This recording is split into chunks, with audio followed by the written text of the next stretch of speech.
Hey there, welcome to the Women's Business Workshop Podcast, episode 92. I'm your host and business coach, Robin Walker.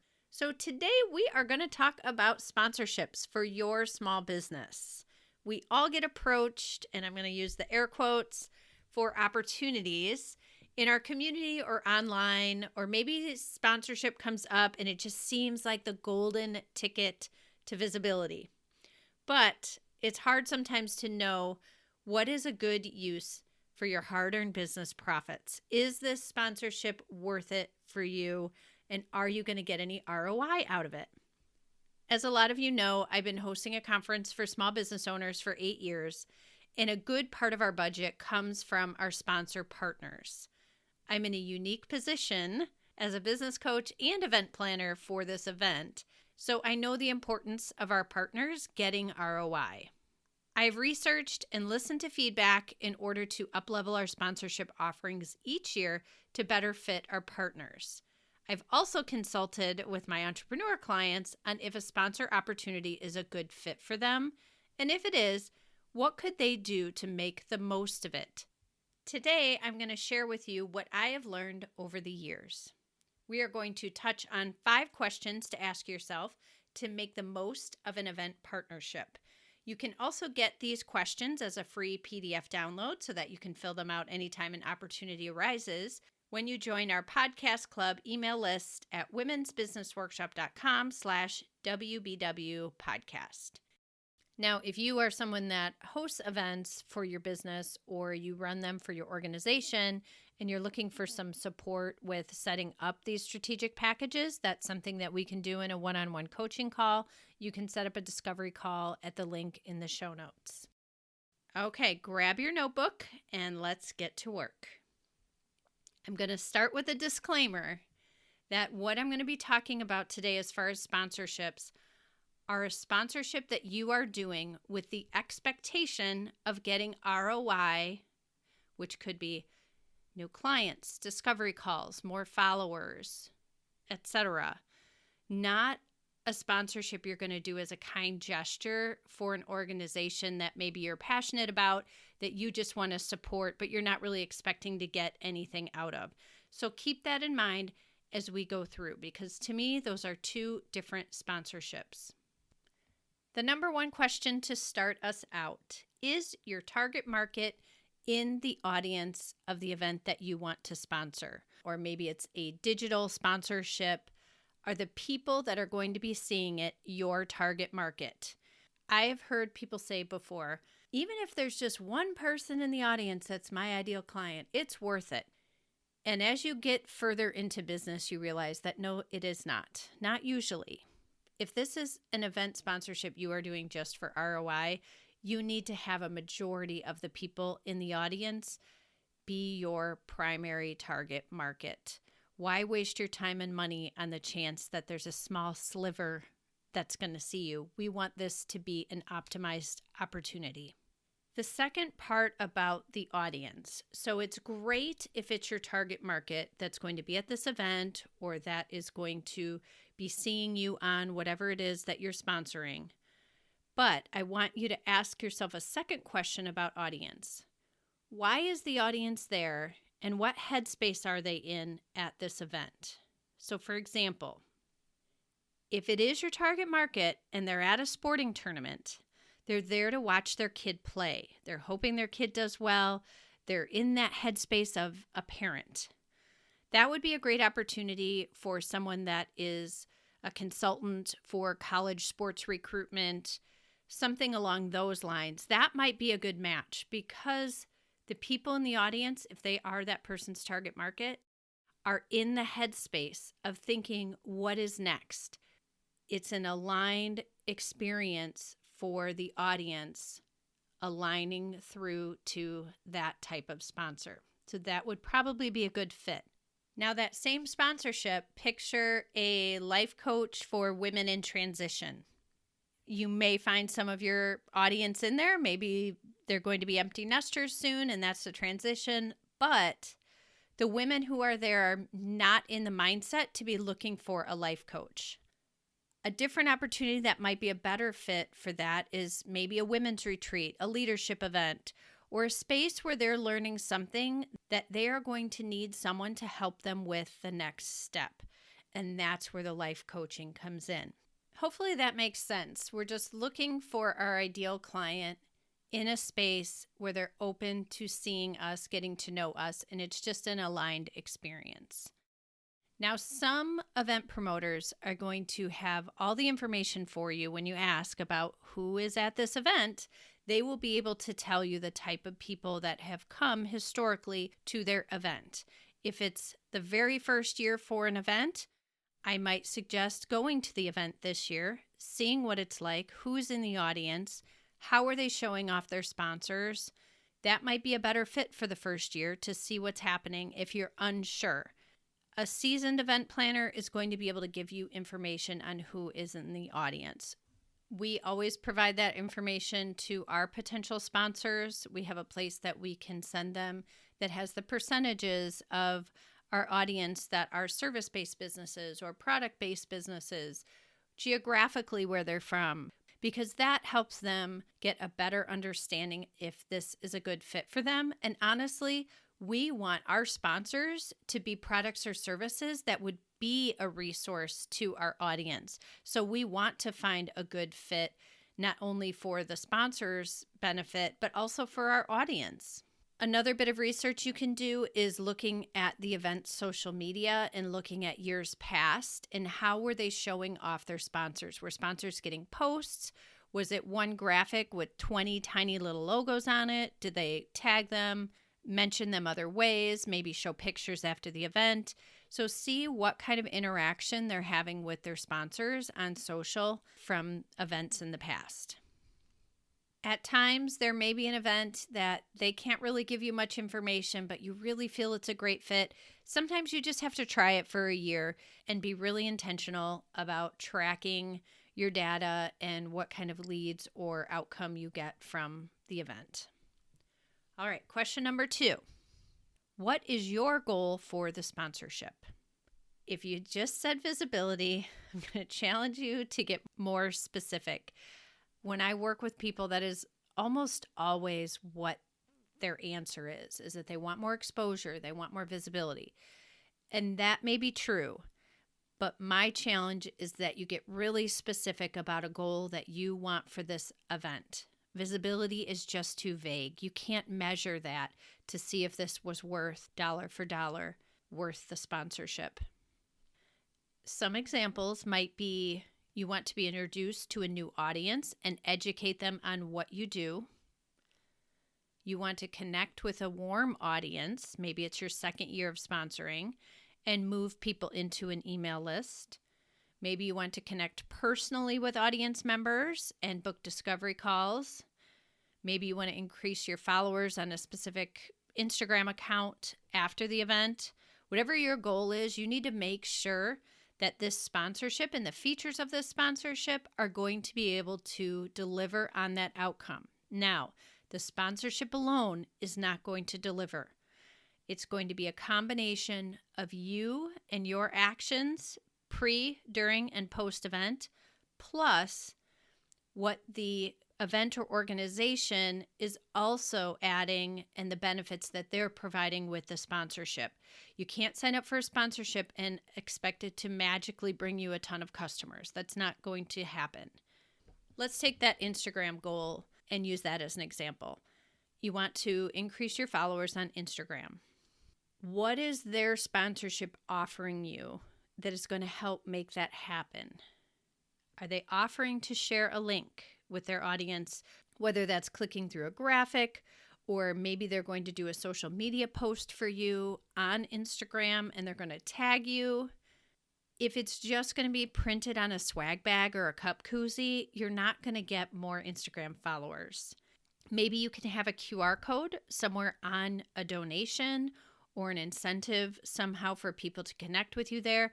Maybe they will let you provide one link, and instead of doing your homepage, which frankly everyone does and is not very strategic, maybe the link you give them is just to your Instagram account, because that is your primary way of attracting clients. That's where you're putting your energy, and that's where you want people to go. So you might say, well, not everyone's on Instagram. perfect. The people who aren't on Instagram, that's not who you're trying to target. So that's okay. The people that are on Instagram that you want to follow you, then that is going to weed out the people you don't want to work with. It will filter down to the people that are on Instagram, and they will be the ones that click through and start following you. So it's okay to have whatever your call to action is, not be for everyone. That's okay. You're trying to attract the right people. So let's say your goal is to connect personally with the audience, which I think, to me, that is one of the best ways to make the most of it out of a sponsorship, is to be there.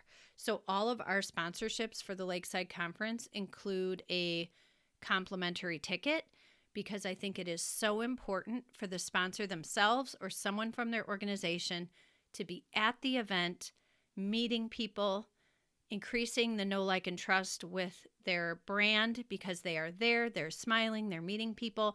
Oh, hey, that pen in your hand, that's my company.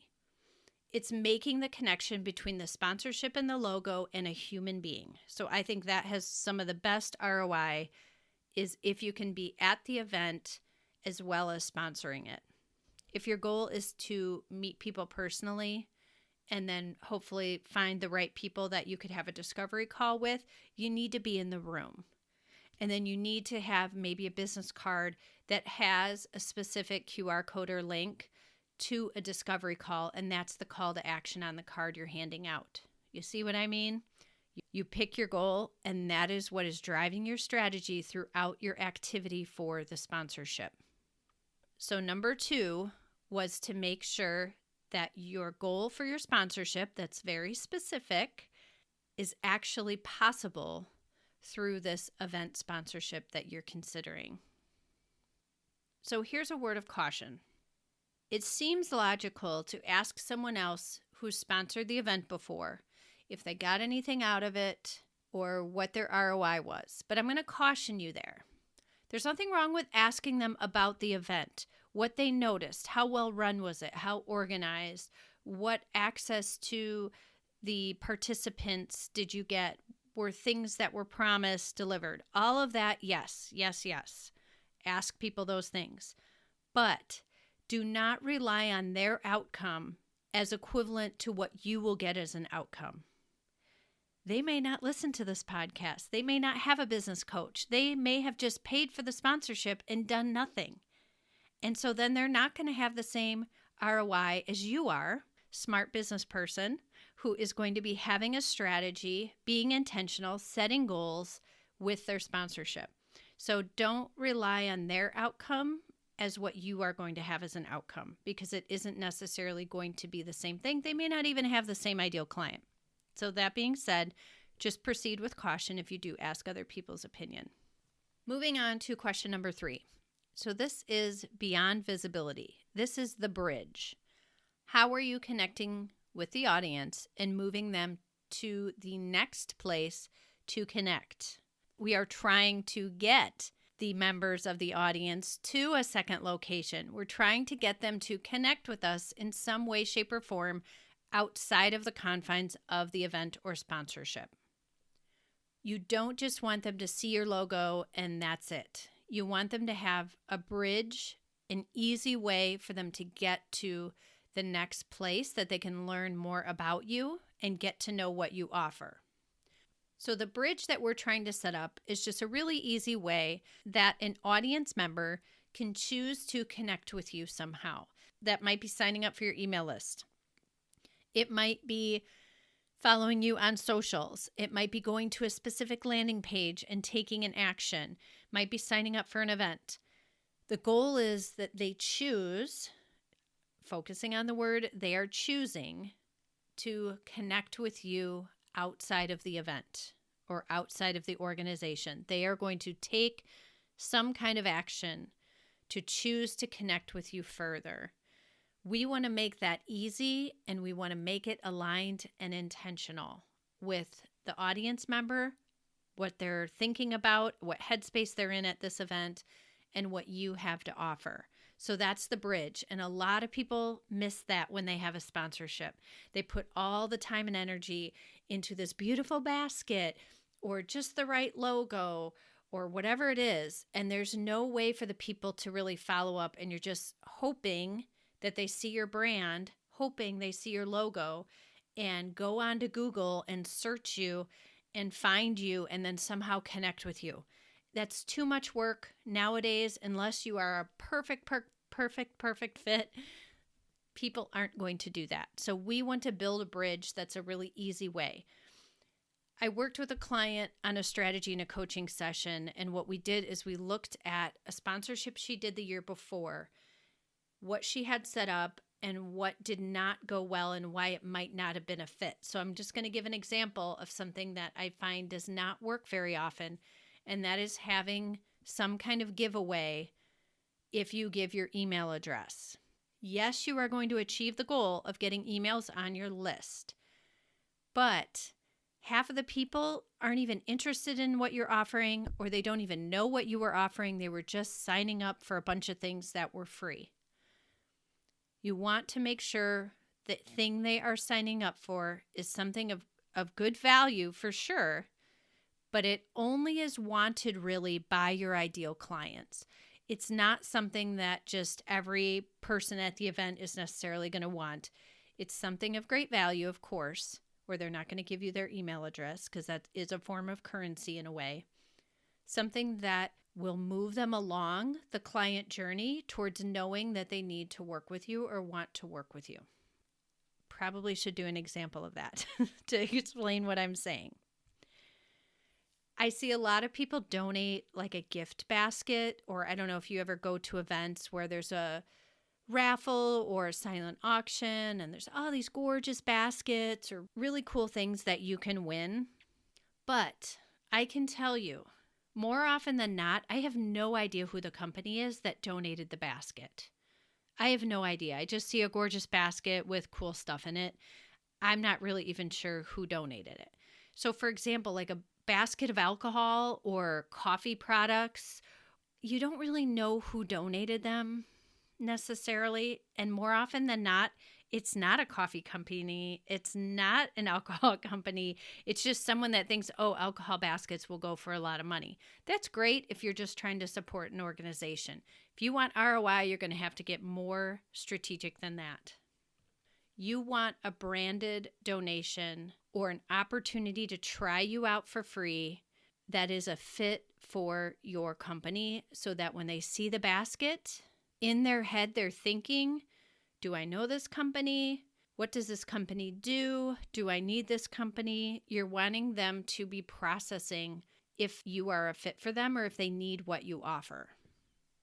Let's do an example of a life coach that might be donating a basket for a women's retreat. Maybe it's a beginning of the year women's retreat, all about starting off the year on the right foot. Perfect fit for a life coach that works with women that are trying to better themselves. So a possible basket or donation that this life coach can do would be maybe a free session, because then they're going to be able to actually work with you. And for most coaches, that's a significant cost. But I would suggest having it as a big coupon, or a certificate probably is the better choice than a coupon, because you want it to look high value. So a certificate that is visible, that takes up a good chunk of the basket. And then maybe also in there is a goal-setting notebook or Post-its, an encouraging magnet. Better yet, if the goal-setting notebook and the Post-its have your logo or something you always say on them, or something branded, so that when you look at the basket, you know who it's from, you know the value, you know what type of person wants this basket. But the other mistake I see when people do donations, they're just marketing to the person who's receiving the basket, taking it home, opening it up, and looking at what's inside. That's doing the entire sponsorship for one person, which doesn't really make sense. So what I'd love to see that life coach do is, on the table in front of her basket, she would have a postcard, and maybe on that postcard that you can take with you, there's 5 tips for preventing the winter blues, because this event's happening at the beginning of January. Maybe there's a QR code to see a video of you doing a mini workshop on how to prevent the winter blues or to achieve some goal. Maybe there's a discovery call, a free 30-minute chat that they have a QR code that they can click through and set up a really quick, easy chat. Something of value for all the people walking by because you want to capture that. But all of those things would show the life coach's expertise and also personality. You watch a video of her when you're at home, you're going to get to know her or get a feel for her to see if she would be a good fit for you or if you like what she's saying. You want to make the most of the sponsorship by being seen by everyone at the event, not just the person who wins your item if it's a giveaway. The same applies when you have sponsorships that just include your logo on a long list of other bronze sponsors on a website, and that's pretty much the only exposure you get. So I'm going to ask you guys, how many times have you gone to an event page, scrolled through the hundreds of silver, bronze, gold sponsors, and actually clicked through one of them and thought, what are they offering me? Do I want to connect with them?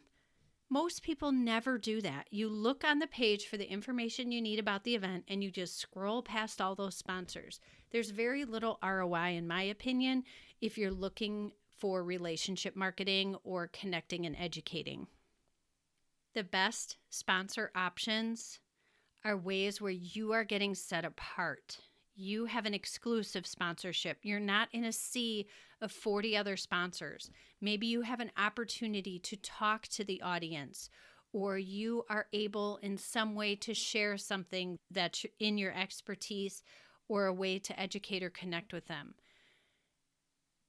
Most of you rely on referrals, relationships, and that's how you get a lot of your clients. So if you're going to spend your money on a sponsorship, make sure that it's one that lends itself to that and gives you those opportunities. If you can find one where you are the exclusive sponsor of a certain part of the event. For example, we have a coffee sponsor. We don't just call it that, oh, you're this person sponsoring the coffee. We give them a shout out at the beginning of the event from the stage. We also give them great visibility on the coffee table where everybody goes at a women's event. We're all at the coffee table. They have the opportunity to give out branded mugs at that table. So people are walking around with their branded mug. They are taking that mug home with them. They will see your brand at home. It has a ton of ROI because it is an exclusive sponsorship.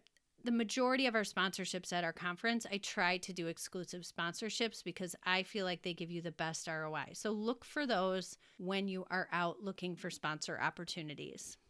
And side note, we do have, I think, 2 sponsorships left for this year's conference. So if you're interested, let me know and we can see what's still available.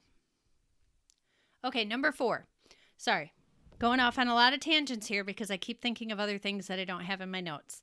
All right, number 4 is what is your call to action? You don't want to overwhelm them. You only have a little snippet of visibility time with each person at the event, so you want to make it really clear what you want these people to do.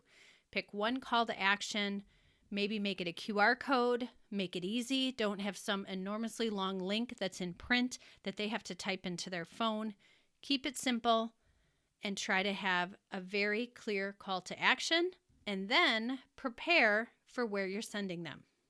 This leads us to our number 5, which is how are you going to follow up or how are you going to educate and engage people when they get to the place you're sending them to? So if you are sending them to your Instagram account where we want more followers, then have a recent post that is introducing yourself. Have a recent post that's another call to action about a great download that you have or an event coming up. Plan ahead wherever you're sending them. Make sure that's optimized and makes sense. When I do speaking events, often I'll have a specific landing page that I am sending the audience to because of something that I talked about in my speech. So it's a very aligned experience for them. Sending people to your homepage, unless you have a really amazing website, and a lot of you I know that's on your to-do list, so I know where we're all at, no judgment. Send them to somewhere that is going to get a conversion or is going to get them to follow up with your call to action. If you are at the event, to get the most out of your sponsorship, please follow up with people in a genuine and authentic way, furthering your connection with them. Follow them on LinkedIn, people that you met at the event. Find ways to build that relationship without putting them on your newsletter list. Please don't do that, you guys, especially if you're a sponsor. Please don't do that. So, quick recap is number one, make sure that this audience is a good fit for you, that your target audience is either sitting in the seats or behind the screen seeing your online sponsorship. Number two, set a goal for the sponsorship. What do you want the outcome to be for the money you are investing in this sponsorship? Get very specific. After you set your goal, make sure that you have a call to action that will help people to do what you're hoping to do so that you can achieve that goal. And lastly, prepare for the follow-up, or prepare that platform that you're sending them to, or have an email ready so that when someone does sign up on your email list, they get an automatic email back, welcome, or whatever you're promising them you are delivering in a timely manner. So those are your 5. If you ever want to work through these one-on-one, I'd highly recommend a coaching session. That's a great place to really talk through the strategy and get a second opinion on if this is worth your money or not, and also to come up with a strategy. Hop in the link in the show notes to get the PDF download of these 5 questions, and also to set up a discovery call if you want to talk through what it would look like to work one-on-one together. All right, everybody, go get back to work.